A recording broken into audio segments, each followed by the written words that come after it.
Tantris Kimia 6C dengan NIM 12212193070. Saya di sini akan mempresentasikan mengenai praktikum laju reaksi. Bagaimana sih praktikum laju reaksi itu? Ayo kita simak. Jadi di sini terdapat 6 menu utama. Yang pertama yaitu ada tujuan, yang kedua ada dasar teori, yang ketiga ada alat dan bahan, yang keempat prosedur praktikum, yang kelima hasil pengamatan, yang terakhir yaitu pembahasan.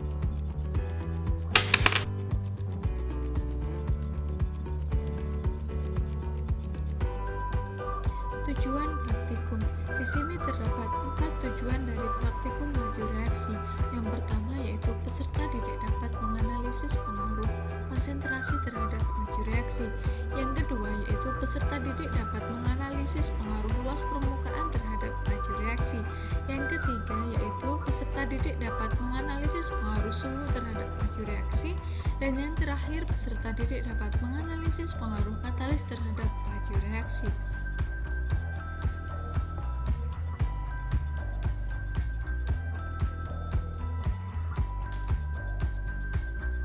Dasar teori. Di sini terdapat 4 dasar teori. Yang pertama yaitu pengaruh konsentrasi terhadap laju reaksi. Pada umumnya, laju reaksi akan semakin cepat seiring bertambahnya konsentrasi per reaksi. Begitu juga sebaliknya. Jika konsentrasi per reaksi bertambah, maka jumlah partikel per reaksi akan semakin banyak. Bertambahnya jumlah partikel per reaksi akan semakin mudah terjadi tumpukan antar partikel per reaksi, sehingga kemungkinan terjadinya reaksi semakin besar. Dasar teori yang kedua yaitu pengaruh luas permukaan terhadap laju reaksi. Semakin halus ukuran kepingan zat padat, maka semakin luas permukaan bidang sentuhnya. Begitu juga sebaliknya.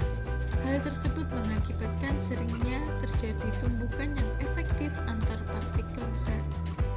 Tumbukan inilah yang dapat mempercepat terjadinya reaksi kimia. Lanjut pada dasar teori yang ketiga yaitu pengaruh suhu terhadap laju reaksi.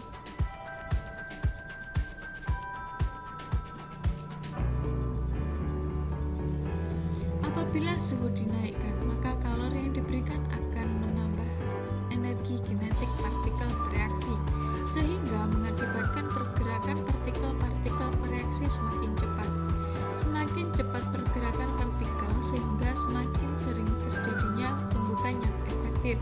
Dengan demikian, maka banyak partikel-partikel yang bereaksi. Dasar teori yang terakhir yaitu pengaruh katalis terhadap laju reaksi.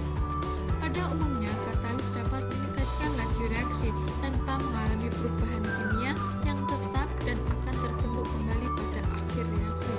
Peran katalis dalam mempercepat laju reaksi dengan cara membuat mekanisme reaksi alternatif dengan harga energi aktivasi yang lebih rendah dengan harga energi aktivasi tanpa katalis, yang menyebabkan lebih banyak partikel yang mengalami tumbukan efektif, sehingga laju reaksi menjadi meningkat.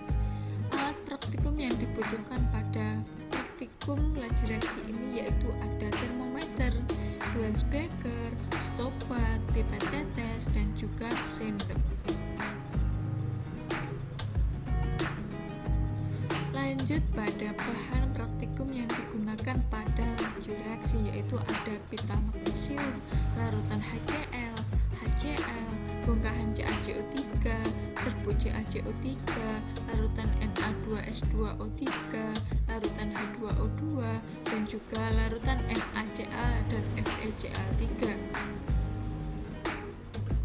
Prosedur praktikum. Bagaimana prosedurnya? Ayo kita simak. Yang pertama yaitu pengaruh konsentrasi terhadap laju reaksi.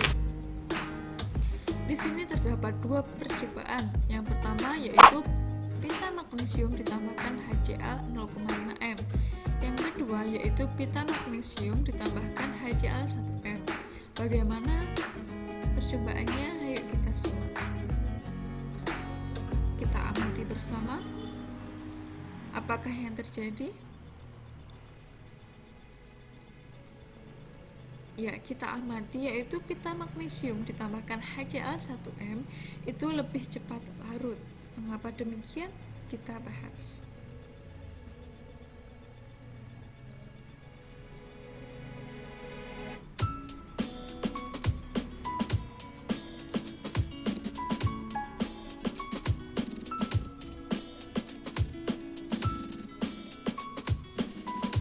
Data pengamatan pada percobaan yang pertama yaitu pita magnesium ditambahkan HCl0,5M.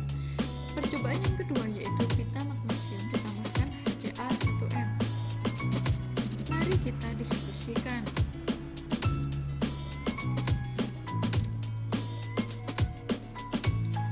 Pembahasan. Di sini terdapat 3 poin pembahasan. Yang pertama yaitu berdasarkan hasil pengamatan, urutkan bahan yang diuji berdasarkan waktu yang ditempuh dari yang terlambat hingga tercepat.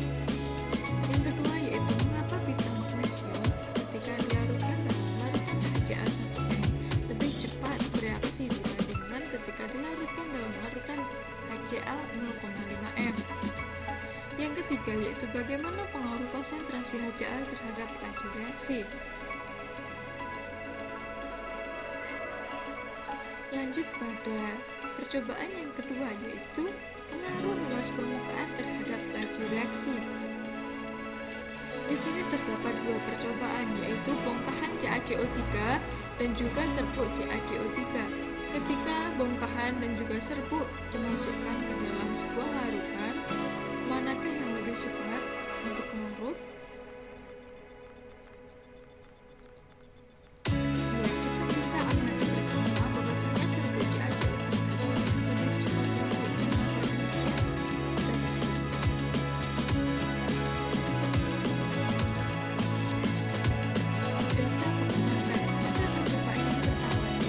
Data pengamatan pada percobaan yang pertama yaitu kelompok CaCO3 ditambahkan HCl0,5M.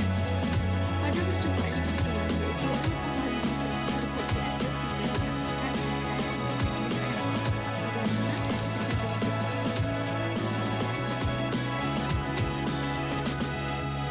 Pembahasan. Di sini terdapat 3 poin pembahasan. Yang pertama yaitu berdasarkan hasil pengamatan, urutkan bahan yang diuji berdasarkan waktu yang ditempuh dari yang terlambat hingga tercepat. Mengapa waktu ditempuh serbuk CaCO3 untuk larut dalam HCl lebih lama daripada bongkahan CaCO3? Yang ketiga yaitu bagaimana pengaruh luas permukaan pada CaCO3 terhadap laju reaksi. Percobaan yang ketiga yaitu pengaruh suhu terhadap laju reaksi.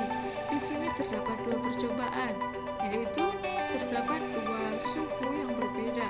Suhu yang pertama ada 100 derajat Celcius dan suhu yang kedua 50 derajat Celcius.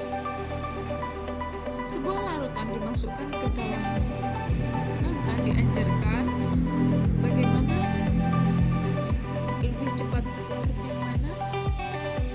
Ayo kita amati bersama. Ya, dari percobaan ini kita ketahui bahwasanya suhu 100 derajat lebih cepat untuk melarutkan suatu zat. Mengapa demikian? Kita diskusikan. Data pengamatan pada percobaan yang pertama yaitu Na2S2O3 0,1M ditambahkan HCl0,3M dengan suhu 100 derajat Celcius. Pada percobaan yang kedua yaitu Na2S2O3 0,1M ditambahkan HCl0,3M dengan suhu 50 derajat Celcius. Bagaimana hasilnya? Mari kita diskusikan. Lanjut pada pembahasan. Di sini terdapat 3 poin pembahasan. Yaitu yang pertama, bagaimana hasil pengamatan, urutkan bahan yang diuji berdasarkan waktu yang ditempuh dari yang terlambat hingga tercepat. Mengapa larutan Na2S2O3 0,1M dan HCl0,3M lebih lambat bereaksi ketika berada pada suhu yang rendah? Bagaimana pengaruh suhu larutan Na2S2O3 0,1M dan HCl0,3M terhadap laju reaksi? Lanjut pada percobaan yang terakhir yaitu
banyak gelembung dan uap mendidih daripada ketika diberi